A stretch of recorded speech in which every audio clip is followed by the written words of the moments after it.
Hello, I'm Monica Price and welcome to Cuppa TV. On today's show we welcome Anita Chumber and David Lee, organisers from the prestigious Birmingham Awards, which takes place here in November. Also joining me today is aspiring singer-songwriter George Windsor, who will be performing live in the studios. And then finally, the lovely Leah Deacon, who is Miss Plus UK Finalist 2015, and she'll be talking to us about her life and all about the pageant.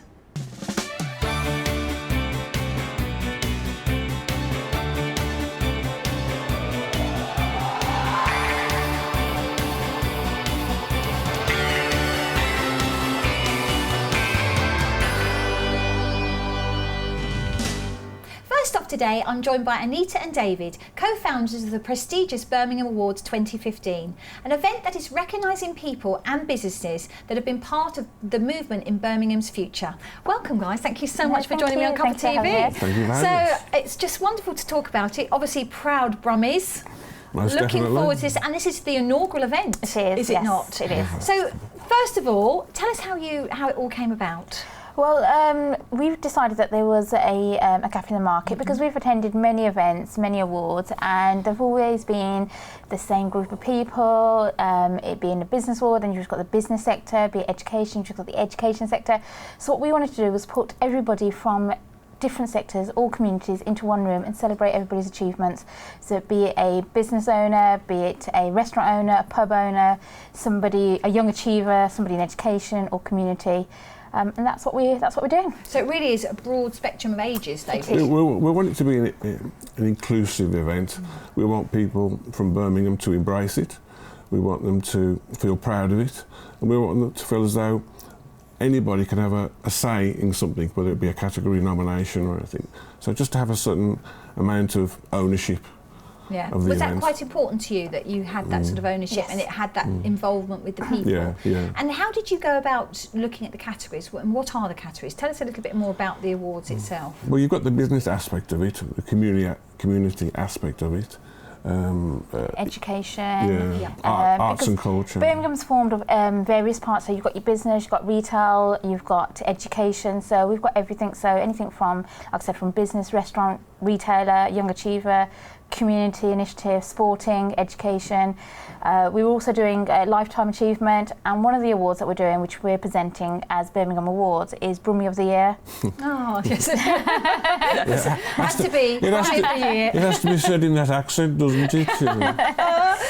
What sort of people are you looking for that sort of? I mean, that's a big nomination, Brummie of the Year. Yeah. What sort of people are you looking for? In a certain respect, you probably wouldn't be the right thing to categorise that in that sense, because it could be of anybody, of any walk of life, any age, any ethnicity. It could be anybody from that point Anyone of view. that's sort of born and sort of grown up in Birmingham, knows the city, knows the people. So it could be anybody. And so is it open to children? Are you having children be nominated? Young achiever starts from 16, so it's 16 plus. And as it is its inaugural event, It is. I should imagine there's a lot of work that's been involved Very in much. putting all this together.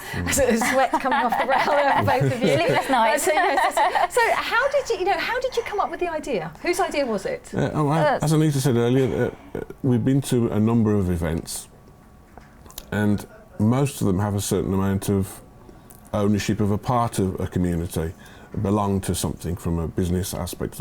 Whereas we wanted this to be all-encompassing, so that anybody from any walk of Birmingham can feel as though they could take part in some small way or big way if they wanted.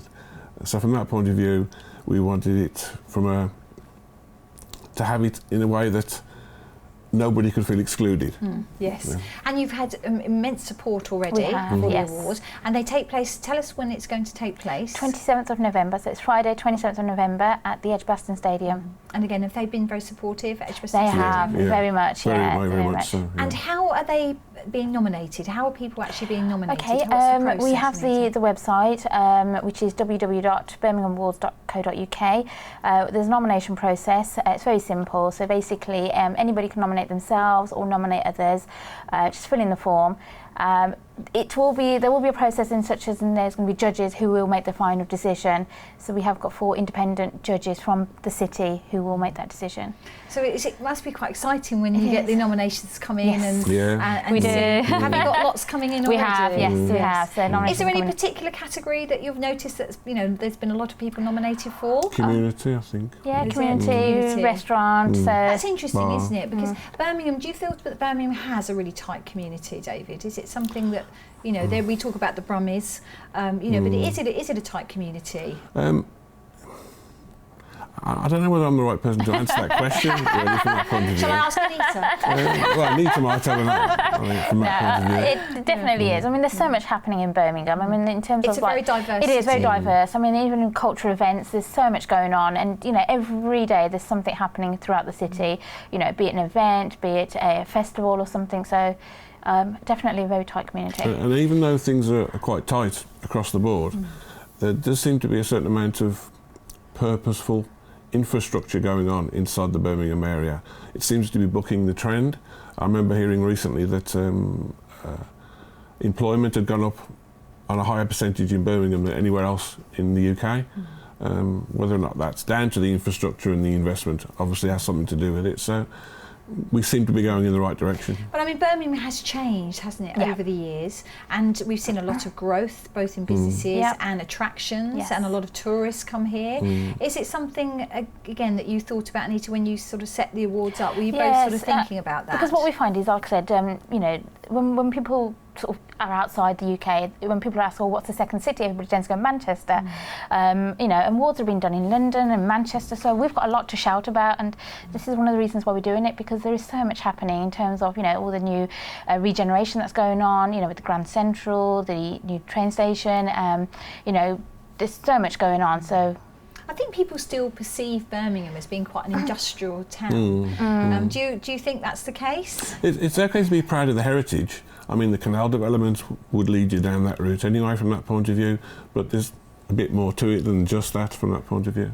Yes, and I mean, Anita, when you were organising this, who's the main organiser? Have to ask that there question. is all 3 of us. There's a team of 3. Women tend to be the best organisers. I'm not going to comment. But is it? What's your role in this, Anita? Obviously, you're co-founder, but what's your role on a day-to-day basis? Oh gosh, I mean, it's a bit of everything. A bit of everything, yeah. No, there is a bit of everything. There's a lot going on. I mean, like, there's so many. We speak to so many people on a daily basis, just sort of shouting about it, really. Letting people know what's going on, when it's happening. So there's so much happening in terms of the backside of it. There's so much going on in terms of, like the website, the social media, which is very active. Do you think that's very important now, social media? Oh, definitely. Very much so. Yeah. We come to rely on it. We do, don't we? We really? do. Yeah. As a way to get. But is it helping you? Is social media helping you? Yeah. Even with the nominations coming through just on the back of the social media. I mean, the tweets that go out sort of regularly every hour. There's something going out on Twitter. And you've got people that are supporting you already. Yes, sponsors that are helping you. Was that important to you as well, that you engage with the businesses to help? Well, obviously, you jump in, don't you? And from that point of view, you never know exactly what sort of response you're going to get initially, but from that point of view, it's been more than positive. Were you quite surprised at the people's reaction to it when you put it together, or did you think this was you recognised the need, and you felt that people would embrace that? We've been in meetings over the last month or two where we've had a response that was like, I can't believe how excited we are about this. And from the point of view, we're sitting on the other side putting it forward, and to get that response back is very, very exciting from that point of view.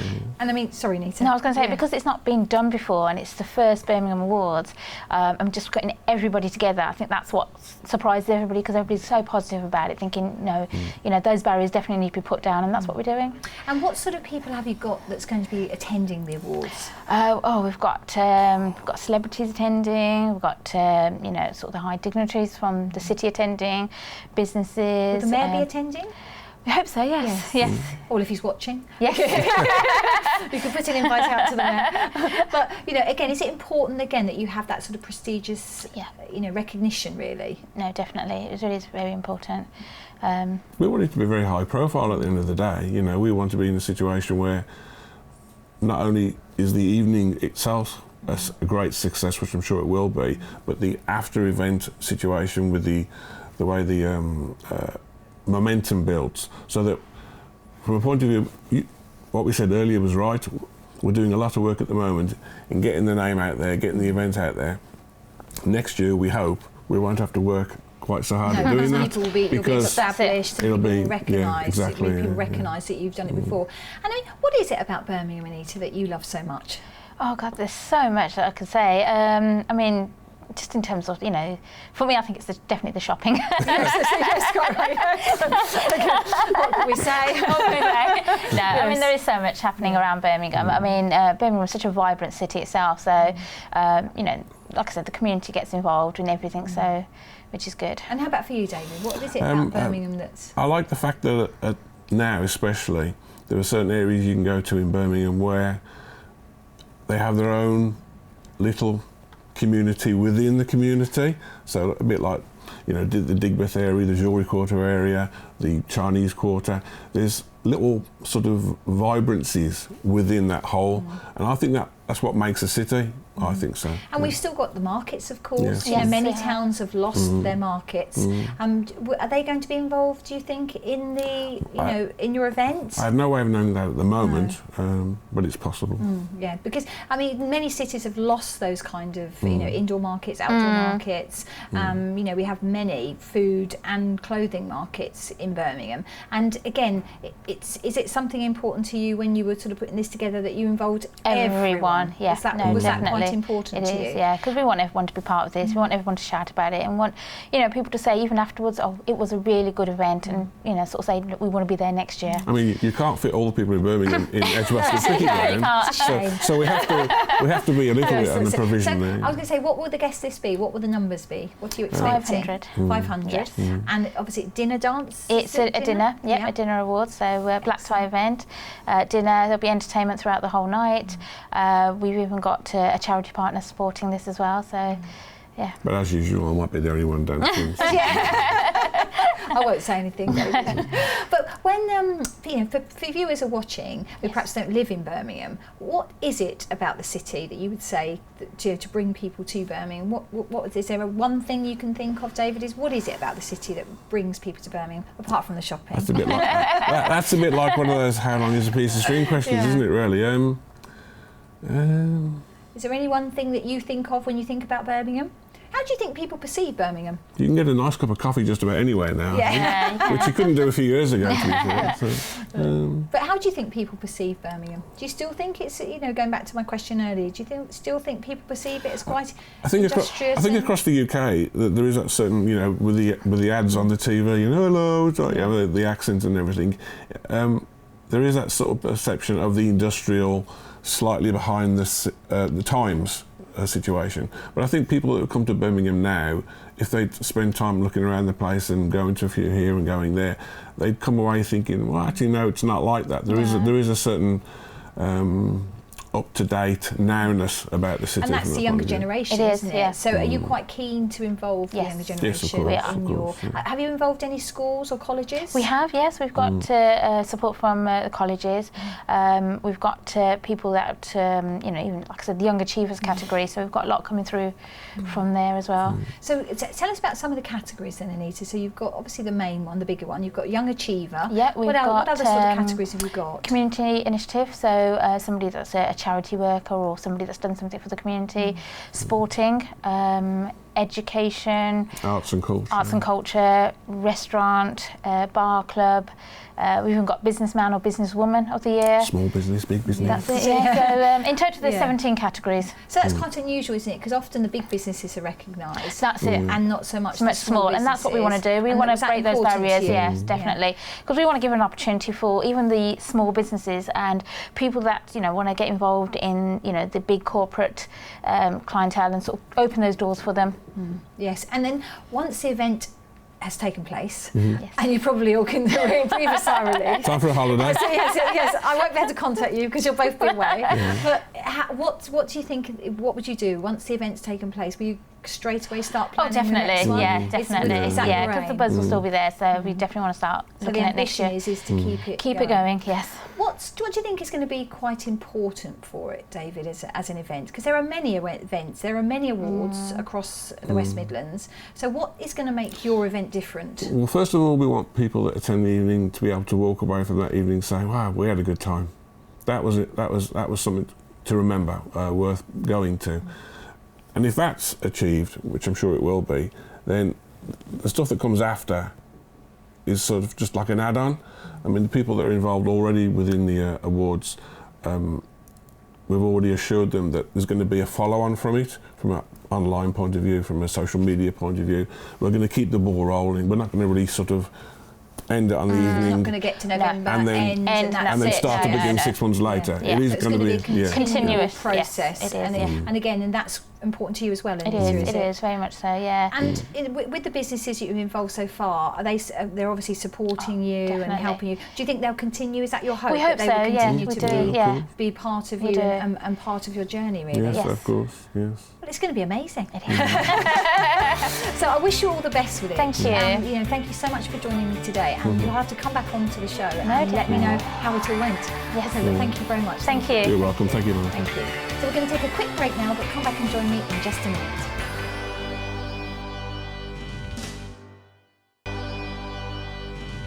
Welcome back to Cuppa TV. My next guest is a young and talented singer-songwriter who is wowing audiences with his debut single, Acceptance. We welcome George Windsor. George, thank you for Hello. coming on to Cuppa TV. Thank you for having me. Wonderful to see you, George. And I mean, I've heard your single, and what's it been like? This is your debut single. It's been a bit of a roller coaster. Yes, I'm let's not going to lie. start at the beginning. How did it Yeah. all begin? Well, I mean, I met with my producer late last year, so the start of this year, and we came up with some new ideas, and we came up with this song Acceptance. And you know, Joe, he's fantastic at what he does, and what we came up with, to me, it's a very personal song, but it's just so commercial.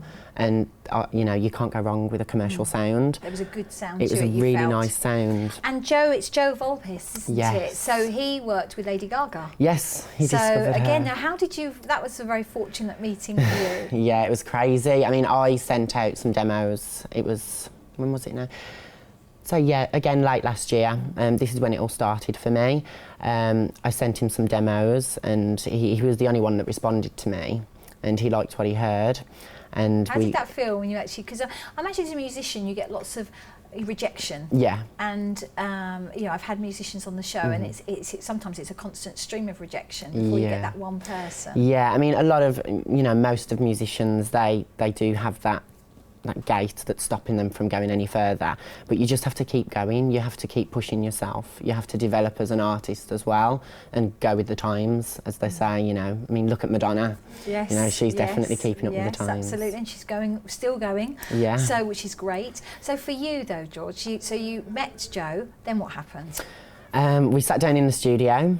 We just came up with all these ideas, you know, what type of sounds we wanted for the music, what type of melodies and lyrics, and he came up with some chords, simple as that, and we went in the studio and we did it all in one take, and you know, everyone was loving it at the time. You know, the studio was up in flames from this great energy from Acceptance, and since then it's been amazing, the feedback we're receiving from the track. And you said yourself, it's a personal story. Yes. So tell us a little bit about that, George. Acceptance obviously is accepting things which you don't agree with. You may necessarily not want to delve into, you know, certain atmospheres and certain places, but you have to accept those problems. You have to get back up and do it all over again.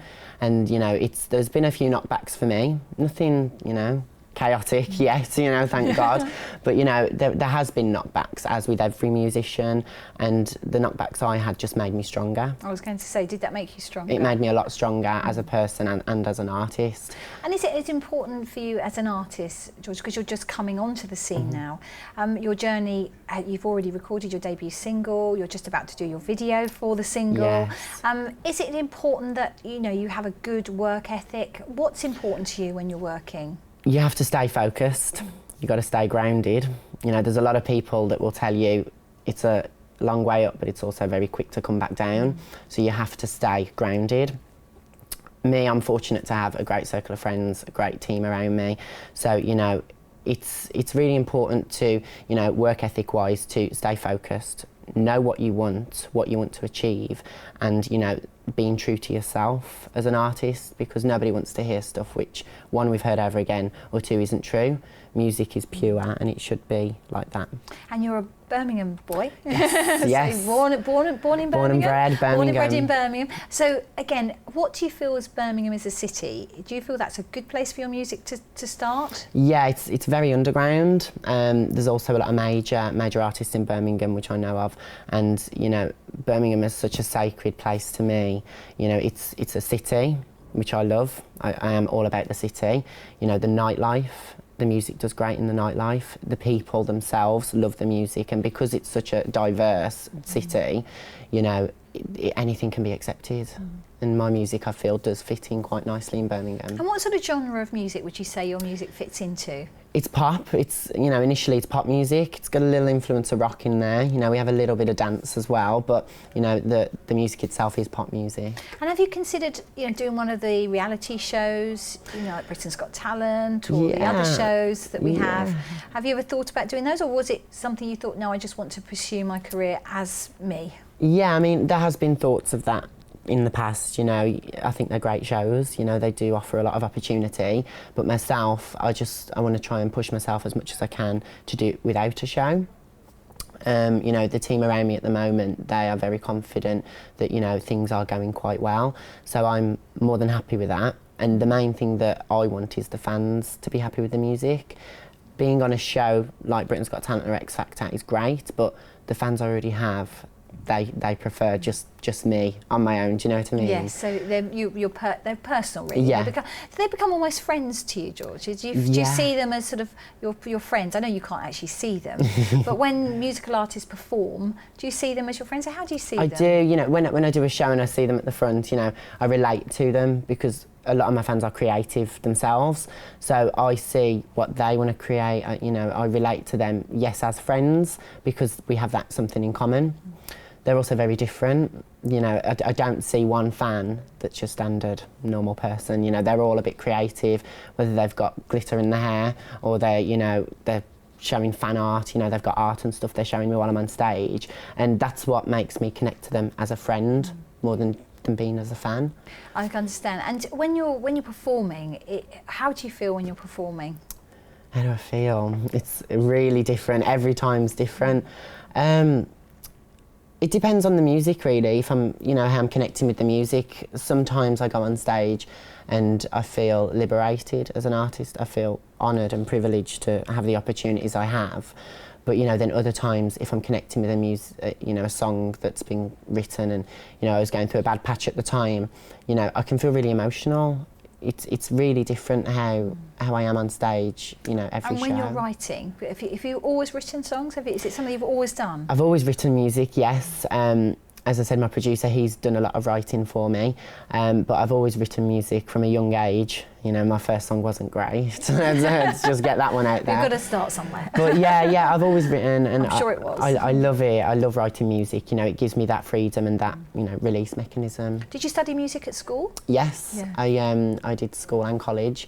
I did music and performance, and you know, I do miss college and school, you know, because the lessons, they were fantastic. I was just starting out and I was getting to learn so much about such a big industry. And for the music, I mean, music covers all sorts of genres: film, television, theatre. Have you ever thought about involving your love of music into one of those areas? Yeah, when I was younger, when I really did first start performing, I wanted to do theatre. So we did, you know, Grease, I did Bugsy Malone, I did all of the classics, but I never had a lead role. So, you know, I drifted away from that. But yeah, I love theatre, you know, it's great, and I'll always see a West End show, very regular. Something perhaps in the future you might want to go back into? Maybe. Because, I mean, music now has, you know, it shows itself very popular in television, in films. You know, when they sync the music into the film, it can be a very lucrative deal for a singer-songwriter. How do you see your future, George? What would you most like to do with your music? I'd like to inspire people, and I'd like to at least change someone's life That's something I've always wanted to do, because growing up, everyone has their knockbacks and their difficulties in life, but there's certain songs that I've listened to growing up, and it has helped me, it's changed my life, and I would like to do that for someone.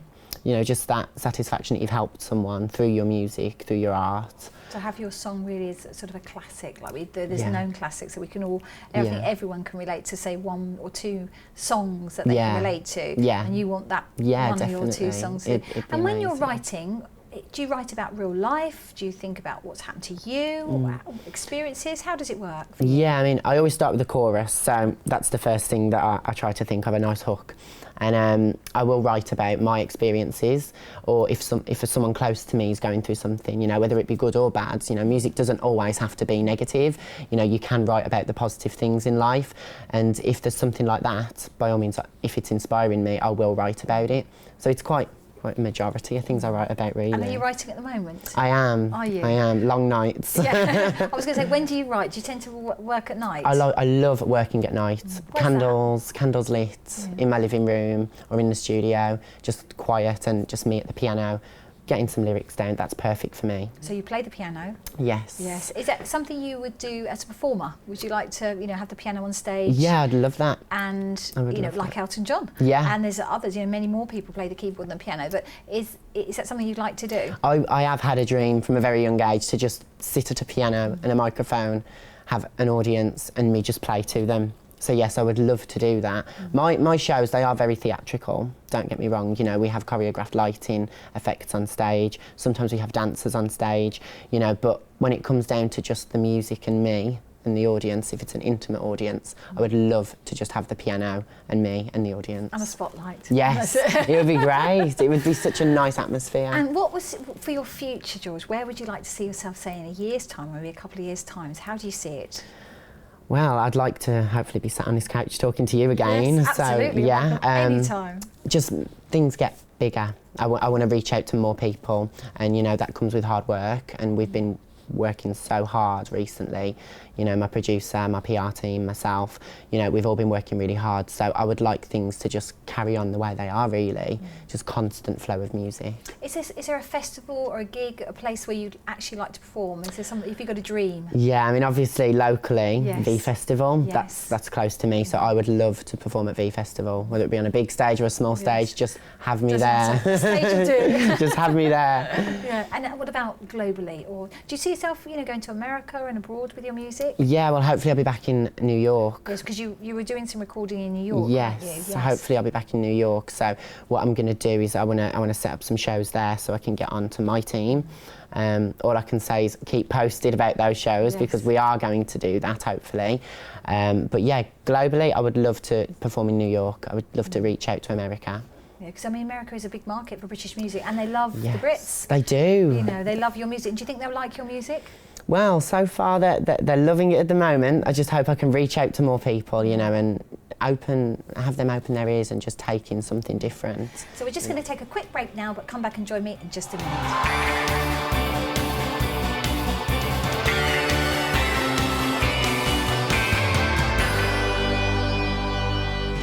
Welcome back to Cuppa TV. My final guest today is TV personality Leah Deacon, a young lady who is a finalist for Miss Plus Size UK, also a singer, and is currently being filmed for a TV documentary, Pretty in Plus Size. Leah, thank you so much for joining me on Cuppa TV. Hello, thank you for having me. Wonderful to see you, Leah. So lots of exciting things going on at the moment, isn't there, for you? Yeah. So first of all, let's talk to us about, you know, Miss Plus Size UK. How did that all come about, Leah? Well, I first found out about it with the BBC Three documentary. I think it was called Britain's Biggest Beauty Queens, and that was so inspirational for me. Like girls like myself who were bullied and even ostracised just because of their size. So I definitely thought, oh, I'll apply. I didn't think anything of it. I just thought apply because it's part of my bucket list. Yeah, was it? Oh, fantastic. So I was shocked to actually get like an invitation for interview and then actually find out I'm a finalist. So Wonderful. it's still kind of surreal. Yeah. So I mean, but we'll talk about that more in a minute. But let's go back, Lee. So tell us what happened at school. Tell us your story. Well, I was bullied, particularly for my size, and I didn't take it very well. I kind of self-loathed, comfort ate, and just became a recluse as a young child. And how old were you when that happened? I think around 10, 11 years of age. So it was very hard time for me back then. I look back, but I'm kind of glad that I had that experience, because it's just given me a thicker skin, and it's made me more determined that I want to be part of this movement. Has it made you stronger? Yeah, definitely. And I just want to be part of this movement of positive body image and self-confidence, definitely. So when you were at school, and did you feel that you were different from the other children? Oh yeah, definitely. I think actually I was the only mixed race child at school, at primary school. Because you're Jamaican parents? Yeah, yes. Jamaican and English. Yes. So I stood out automatically just by that, but also because of my size, I've made no secret that I love my food, but I was still active as a child as well, and I've never had any health conditions, that they say, associated with obesity, things like that. And I think BMI, like, people don't realise it's a kind of a measure of like the overall population, and new research suggests that you can still be plus size and healthy, you can fit in your own box, you don't have to look a certain way. And when we look at magazines, we see zero size, models that are totally not representative of, UK size, like average size is like a 16. So it's totally not representative of, the average girl. So, so I definitely, this is where my heart is in this movement of, moving it forward, hopefully. So when you were sort of, obviously you were at school and you were bullied, when you came through that, when did the bullying stop for you, Leah? Did it stop or did it continue? Well, actually, I think when I was 15, I changed schools because the bullying. It got so bad I was like physically attacked, so I had to change school. Got so bad it made you change school. Yeah, and I think at that point I did lose a lot of weight. I got down to like a size 12.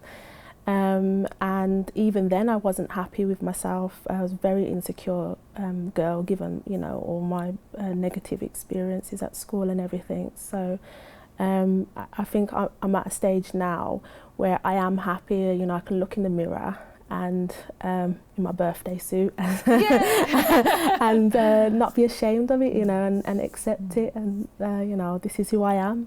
And obviously I'm a human being, and what people say does hurt, but I've got to think about what makes me happy, and I'm happy with myself, and that's what matters. And when you see other people now, and you're doing so much, and we'll talk about that, but when you see people now, how do they look at you? How do you think they perceive you, Leah? Do they look at your size first before they look at you, or do you feel that people now are thinking, as you say about the 0+ size models, are people beginning to sort of think, well, this isn't, if you like, a normal, whatever a normal weight is. Yeah. Do you think that people are sort of being more open about things now, talking about things more? Oh yeah, definitely. It's giving a lot of girls confidence, to say, this is who I am. But obviously with change comes resistance, and you're going to have some of the minority that don't particularly like that. But all we're doing is just trying to open people's eyes and say, this is the normal everyday woman. There's a range of sizes. Everyone's got different genes, different builds. We're not all made to look a certain way. Like an analogy I like to say is like a flower. They come in different colours, shapes and forms, but doesn't worry about what it looks like. It just, it stands proud in all its beauty. So I think, That's a nice analogy. Yeah. So. And then when you became, obviously through teenage, were teenage years particularly difficult for you, Leah? Because teenage is a time when it's traumatic anyway, but was it a particularly difficult time for you? Definitely, very. I was very insecure, again because of the bullying, but also I used to look at magazines, see models in there, and they didn't really represent my size. And you know, I think as young girls we take the impression that that's what they look like. You know, we're not informed that actually they're airbrushed, they're photoshopped. They have makeup and hair, you know, stylists as well. So they don't wake up and look like that.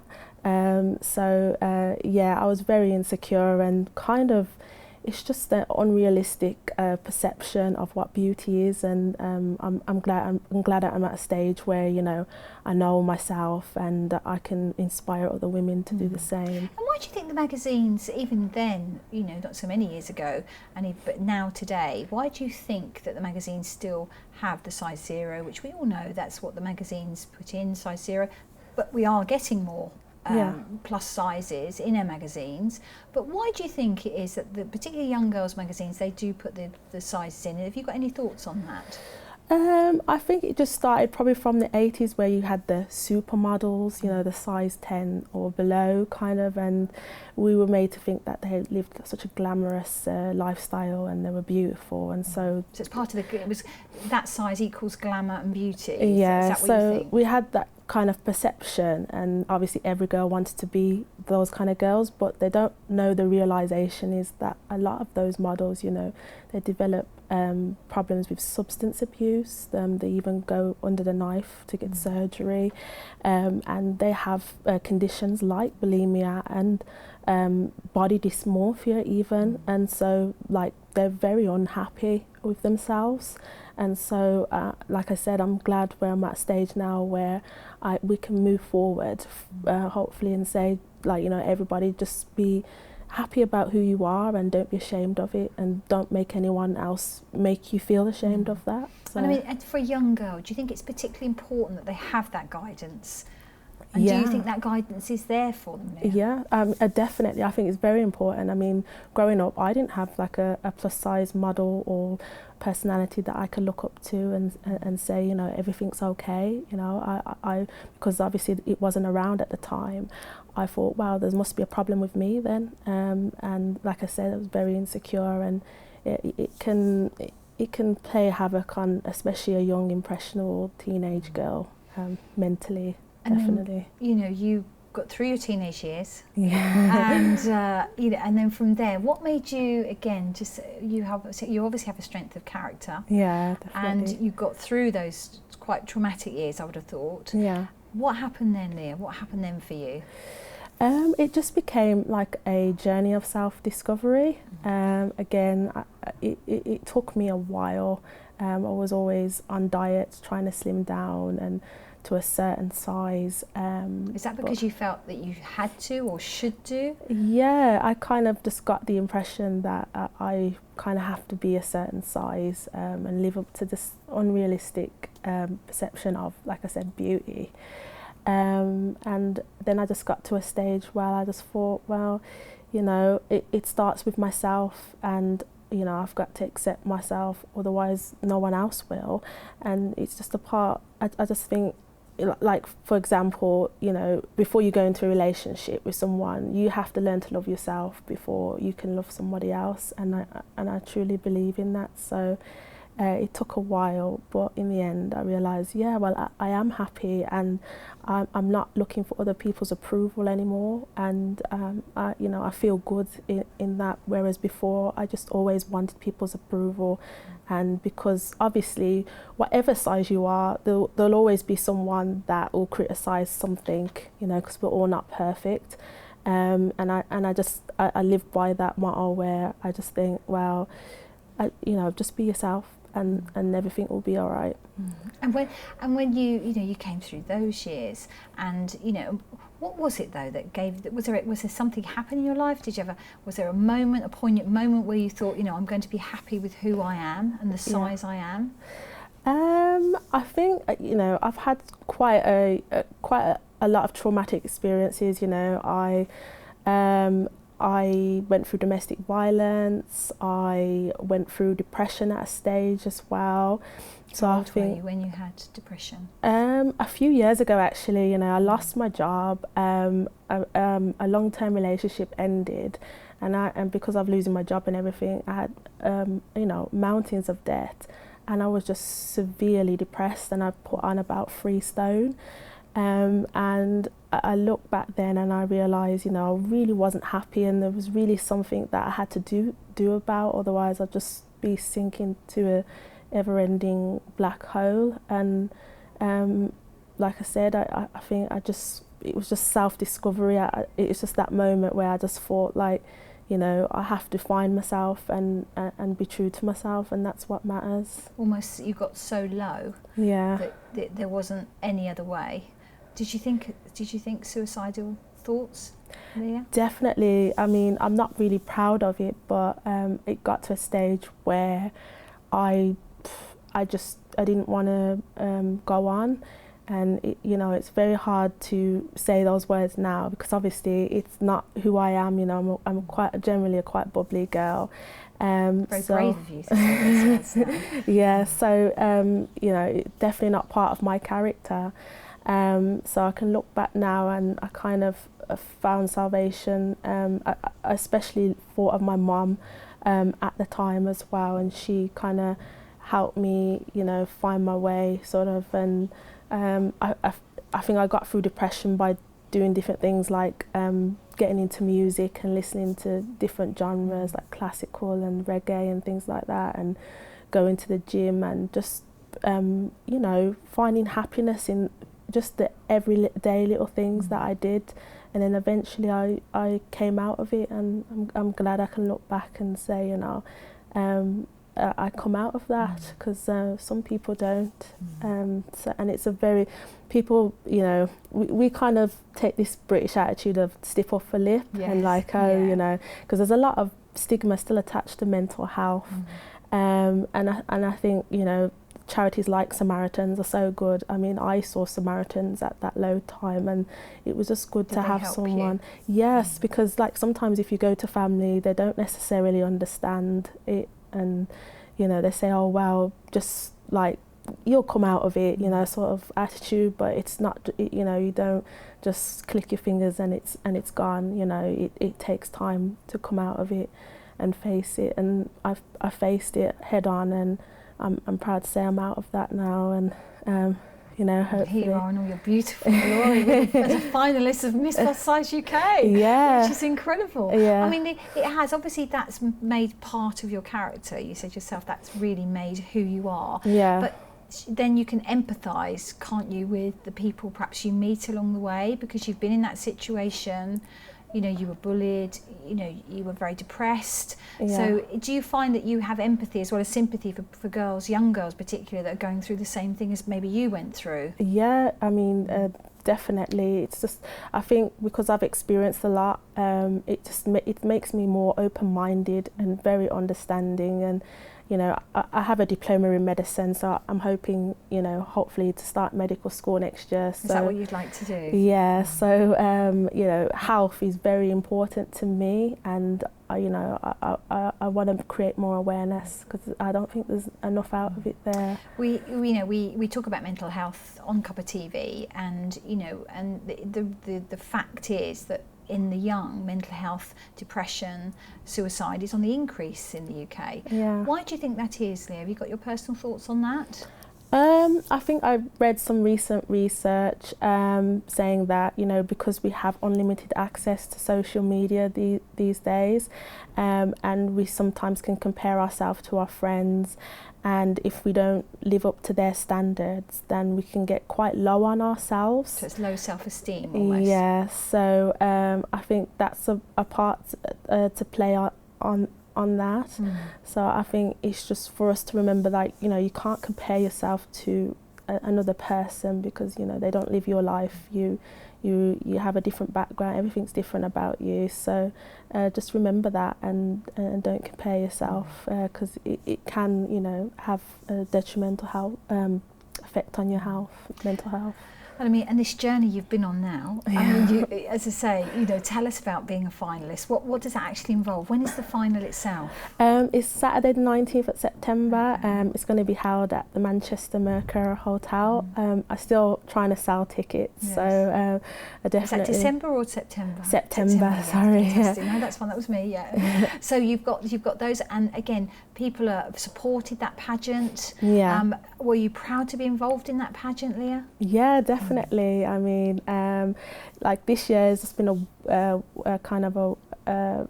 it's like a whirlwind. Yeah. And you've been filming as well, haven't you? Yeah. So tell us about that. So for Pretty and Plus Size, and obviously she's the camera lady's still got the final to film. Yeah, so it's like a documentary, so they're following you. Is it just you or a group of women? I think that she was following 2 other girls as well from Birmingham or West Midlands. So yeah, that's surreal. And then obviously I was featured in like the Birmingham Mail, the Daily Express, Daily Star. So, and also I've had sponsors. I didn't think I would ever get sponsors. Yeah. So you know, We Make Amend, they helped me with my dresses, and the lady doing my hair, Europa Hair Salon in Witten. So I'm very grateful. So you've got lots of people that are helping you. Yeah. And again, why do you think that is, Leah?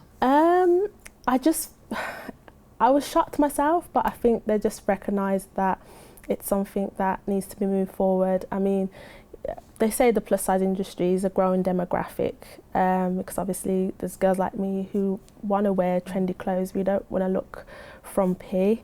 You know, we want to look sexy as well. And you know, I think there's a lot of negativity associated with plus size. You know, that we're unattractive or we're unappealing, and that we sit on the sofa all day, watch reruns of Jeremy Kyle, and kind of have a finger buffet at our disposal. So it's good to kind of be able to be part of breaking barriers and show that actually that is not, you know, that's definitely not the, you know, perception I have of myself anyway. And do you think we're moving forward, you know, as a UK, as a nation, do you think we are now looking at that and saying, you know, actually, yeah, we do need to do something more for plus size girls and boys? Yeah, definitely, like with men as well. I think men are overlooked. I think there needs to be a lot of more fashion out there for plus size men.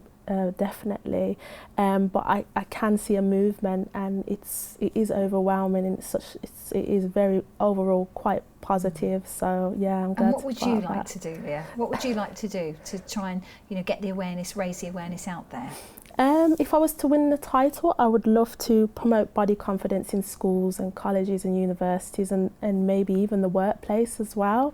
And also, again, about breaking barriers, like maybe feature on magazines that not necessarily associated with plus size. For example, Muscle and Fitness. Obviously, I've never seen a plus size person on the front cover, but you know, it's a magazine to do with you know, incorporating fitness into your lifestyle. So why can't a plus size person do that?